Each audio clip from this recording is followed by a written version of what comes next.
ସାଙ୍ଗମାନେ ଦେଖନ୍ତୁ, କାଲି ଆମ ଗୁଗୁ ଦୁଇଟା ଛୁଆ ଦେଇଥିଲା। ଦୁଇଟା ଛୁଆ ତ ରାତିରେ ଭଲ ଥିଲେ, ମା ପାଖରେ ଥିଲେ, ଗୁଗୁ ପାଖରେ ଖେଳୁଥିଲେ ଦୁଇଟା ଛୁଆ। ଏଇ ଛୁଆଟି ପ୍ରଥମ ହେଇଥିଲା ଜନ୍ମ।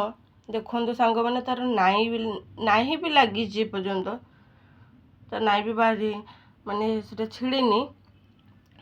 ଦେଖିଲା ବେଳକୁ ଆଜି ଭଲ ଥିଲା। ସକାଳେ ମୁଁ ଦେଖିଥିଲି ତା ମା ପାଖରେ ଥିଲା, କିନ୍ତୁ ଠିକ୍ 11:30 12ଟା ବେଳକୁ ଦେଖିଲା ବେଳକୁ ଏଇ ଛୁଆଟା ମରିଯାଇଛି। ଆଉ ଇଏ ମରିଯିବାରୁ ଗୁଗୁ ଡାକିବାରୁ ଆମେ ଜାଣିଲୁ ଯେ ସେ କ'ଣ ପାଇଁ ଡାକୁଛି। ଦେଖିଲା ବେଳକୁ ତା ଛୁଆ ମରିଯାଇଛି। ଆଉ ଗୋଟେ ମା ପାଇଁ ତ ବହୁତ ବଡ଼ ଦୁଃଖର କଥା ନା, ତା ଛୁଆ ମରିଗଲେ ତା ମାଆକୁ କେତେ କଷ୍ଟ ହୁଏ। ମୋ ଗୁଗୁକୁ ଏତେ କଷ୍ଟ ହେଉଛି ଯେ ସାଙ୍ଗମାନେ, ଇଏ ଛୁଆ ତାର ମରିଲାଣି 11:30ରୁ, ଏବେ ରାତି ଆସିକି 8ଟା ବାଜିଲାଣି। ସେ ତାକୁ ଜମା ବି ଛାଡ଼ୁନଥିଲା। ତାକୁ କୋଳରେ ଧରିକି, ତାକୁ ଭିଡ଼ିକି ଧରିକି ରଖିଥିଲା ପାଖରେ। ତାକୁ ଚଟାଚଟି ବି କରୁଥିଲା, ଗେଲ କରୁଥିଲା, କାଳେ ତା ଛୁଆ ବଞ୍ଚିଯିବ ବୋଲି। କିନ୍ତୁ ତା ଛୁଆ ତ ବଞ୍ଚୁନି।